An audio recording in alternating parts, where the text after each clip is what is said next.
नमस्कार, आप देखना शुरू कर दिए हरपल लाइव न्यूज 24x7 और मैं मोहम्मद चांद बाबू। और हमारी मौजूदगी अभी है समस्तीपुर जिला के जितवारपुर प्रखंड में, और हमारे साथ यहाँ पे जुड़ चुके हैं। इनसे मैं अभी बातें करूंगा विशेष में कि वक्फ बोर्ड जो अभी पास हुआ है, इस मुद्दे में मैं इनसे बातें करूंगा कि क्या ये मुसलमानों के हक में सही है या गलत है, मुसलमानों को क्या इससे कोई फायदा मिल सकता है या नहीं मिल सकता है। तो आइए मैं इनसे डायरेक्ट बात करता हूँ और सीधे सीधे जानना चाहता हूँ कि क्या ये वक्फ बोर्ड सही है या गलत है। हमारे चैनल में आपका सबसे पहले बहुत बहुत स्वागत है सर। धन्यवाद।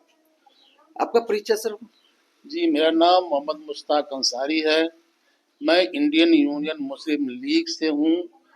इंडियन यूनियन मुस्लिम लीग में प्रदेश में वाइस प्रेसिडेंट के पद पर कम जिला अध्यक्ष हूँ। अच्छा सर, अभी जो जी वक्फ बोर्ड का जो मामला चल रहा है, बहुत जोरों शोर से चल रहा है, जी जी क्या इसको आप किस नजरिए से देख रहे हैं? ये हमारे नज़रिए से या हमारी पार्टी के नज़रिए से ये सरासर धोखा है। ये मुसलमान के साथ बहुत बड़ा धोखा किया गया है। ये एक नापाक साजिश है जिसके तहत ये गवर्नमेंट चाहती है कि मुसलमानों को किसी तरह से हर तरफ से डिस्टर्ब किया जाए और इनको परेशान किया जाए। आज देख लिया जाए कि फलाहो बहबूद की बात करते हैं, गरीबों की बात करते हैं, ये कहते हैं कि हम मुसलमानों के हित में काम करते हैं। ये बिल जो लाए हैं गरीबों को फायदा करेगा। मुझे बताइए न 10 साल में आज तक कितने गरीब का भला कर दिया है इन्होंने। गौर करने की बात है, इन्होंने आज हमारे नमाज पढ़ने पर प्रतिबंध लगा दिया, हमारी मस्जिदों पर प्रतिबंध लगा दिया, रोड पर नमाज नहीं पढ़ेंगे उस पर प्रतिबंध लगा दिया इन्होंने। आज किसी के मेला ठेला में जाने के लिए हमको प्रतिबंध लगा दिया गया, हमारे दुकानों को रोक लगाया गया, हमारे दुकानों पर नेम प्लेट लगाने की बताया गया है। अब बताइए, खुद फैसला कर लें कि कहाँ से ये कहा जा रहा है कि हम इसको फेवर में है या ये बिल मुसलमानों के हित में है या मुसलमानों को फायदा करेगा। हमारे लिहाज से, हमारी समझ से जो आ रहा है, ये सीधा सीधी बेवकूफ बनाने वाली बात है और मुसलमानों को गुमराह करने की बात है। ये सीधा सीधी मुसलमान को गुमराह किया जा रहा है ये बिल लगा के। और ये आनन फानन में बिल जो बनाया गया है और जबरदस्त आनन फानन में लागू किया गया है। लागू तो करा लिया है आपने, लोकसभा से भी करा लिया है और राज्यसभा से भी करा लिया है। यहाँ तक माननीय राष्ट्रपति महोदय से भी आपने सिग्नेचर करवा के पास तो करवा लिया, बिल तो लागू करवा लिया। लेकिन इस बात का भी हम लोग ये कहते हैं और ये संकल्प लेते हैं हम कि इस बिल को हम लोग किसी भी सूरत में लागू नहीं होने देंगे हिंदुस्तान में। इसके लिए जिस तरह का भी कुर्बानी देना पड़े, जान का हो, माल का हो, जैसा भी कुर्बानी हो, हर मुसलमान देने के लिए तैयार है, रोड पर निकलने के लिए तैयार है। आज हमको हक है प्रोटेस्ट करने का, हमको हक है आजादी मांगने का। हम लड़ेंगे और बिल को खत्म करने के लिए जहां तक जो हो सकेगा करेंगे। प्रोटेस्ट से हमें एक चीज याद आ रहा है कि बिहार के उप मुख्यमंत्री विजय सिन्हा जी का भी स्टेटमेंट आ रहा था कि अगर कोई मुस्लिम वक्फ बोर्ड के ऊपर कोई सा टिप्पणी करता है या आवाज उठाता है तो उसको जो है जेल भेजो या पाकिस्तान भेजो। उनको क्या कहना चाहेंगे? क्या उनका ये स्टेटमेंट सही है गलत है? नहीं, ये तो इनका सरासर गलत है। ये कह रहे हैं सो गलत कर रहे हैं, ये ऐसा नहीं करना चाहिए। उनको अधिकार है तो हमको भी अधिकार है ना। विधानसभा ने हमको यहाँ बोलने का हक दिया है और लड़ने का भी हक दिया है, अब प्रोटेस्ट करने का भी हक दिया है। हम क्यों नहीं बोलेंगे? हमारे बोलने की आजादी क्यों आप छीनिएगा? आप होते कौन है हमारी आजादी को छीनने वाले? हम खुलेंगे, बोलेंगे, लड़ेंगे और जहां तक हो सके करेंगे। आपने जो बोला है ये बहुत गलत बात है, इसको आपको वापस लेनी चाहिए। हमारी समझ में ये बात को आप वापस ले लें तो बेहतर होगा, नहीं तो मुसलमान आज रोड पे उतरेगा जिस सूरत में भी।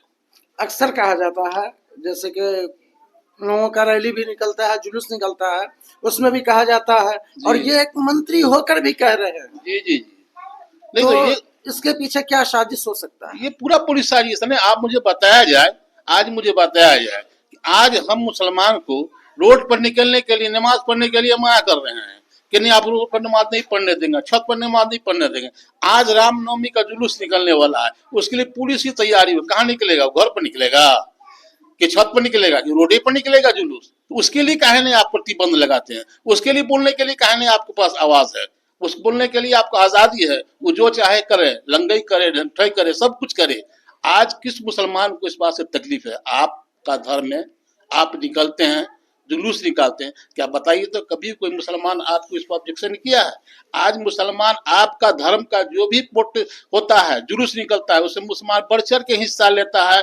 आज रामनवमी का जुलूस निकाला है, लोग शरबत और दूध पिला रहे हैं। ये हिंदुस्तान की जमुना गंगा जमुना तहजीब है, इसको आप दायरा खत्म कर रहे हैं। लेकिन क्या कीजिएगा, आज हिंदुस्तान की भोली भाली जनता इस बात को नहीं समझ पा रही है और गुमराही में आकर के आपस में अगला आदमी अपनी कुर्सी को बचाने के लिए राजनीति कर रहा है और हम आपको भाईचारगी में लड़ा करके एक दूसरे को दुश्मन बनाकर हटा रहा है। एक चीज और देखा जा रहा है बिहार के अंदर कि जब तक बिल पास नहीं हुआ था तब तक जेडीयू के सारे नेता, बड़े लीडर जितने भी हैं, सब पार्टी में थे, और बिल पास होने के बाद सारे के सारे लीडर, मुस्लिम लीडर जो हैं, वो पार्टी को छोड़ रहे हैं। क्या लग रहा है उनका मकसद इसमें?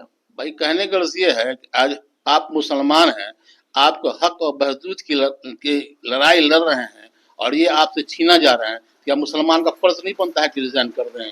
हर मुसलमान, मेरा तो ये कहना है एक एक मुसलमान जो इस पार्टियां में है और नहीं भी हैं, या विधायक हैं या जो भी हैं, सारे के सारे रिजाइन कर दें और तमाचा मारे मुंह पर, देखा है कि हम भी मुसलमान हैं, मैं अपने हक की लड़ाई के लिए मैं कुछ भी कर सकता हूँ। ये चीज उनको बिल पास होने से पहले करना था, लेकिन बिल पास होने के बाद कर रहे हैं सब लोग। कहने का क्या कीजिएगा, ये मजबूरी है। हर आदमी अपना अपना फलाह ये देख रहे हैं सब जगह। क्या आगामी विधानसभा में क्या होने वाला है इस बिल को लेकर?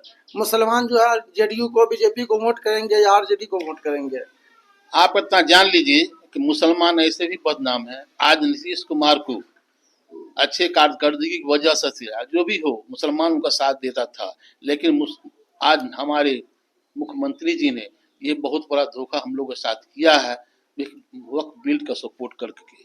इसलिए ये तो भूल ही जाइए कि आने वाली विधानसभा में एक ही मुसलमान को वोट कर दे, ऐसा संभव हो ही नहीं सकता है।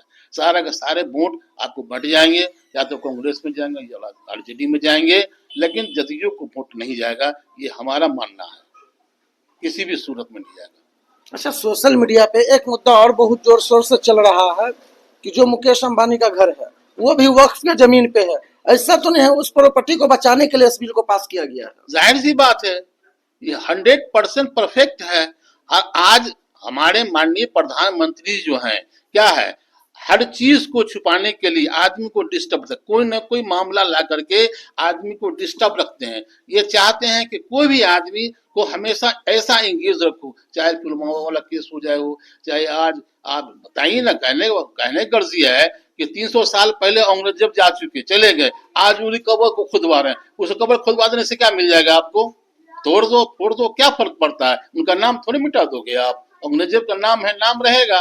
तो ये आदमी का ध्यान भटकाने के लिए और आप जो जहाँ फंसे हुए हैं उसको बचाने के लिए, चाहे वो अडानी, आज तो सारी संपत्तियां बेच के अडानी को ही दे रहे हैं और बाकी वक्फ बोर्ड की जमीन जो भी है वो भी हड़पेंगे और अडानी को ही दे देंगे। यही परफेक्ट है।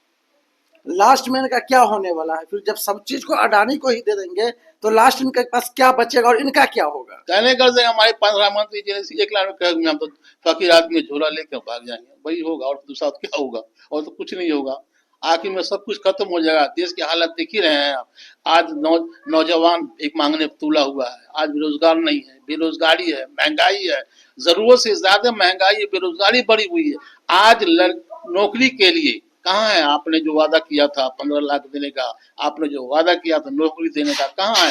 कहीं कुछ नहीं है, सब टाई टाई फिस है। सारे किसी इन सब चीज को भुलाने के लिए, इन सब चीज को हटाने के लिए क्या है, आप ये सब चीज ला रहे हैं ताकि आदमी हमेशा इंगेज रहे और हमारे जो हम लगे हुए हैं उसको कोई खोजे नहीं और तलाश न करे, उलझा के रखो लोगों को, बस यही मकसद है और कुछ नहीं।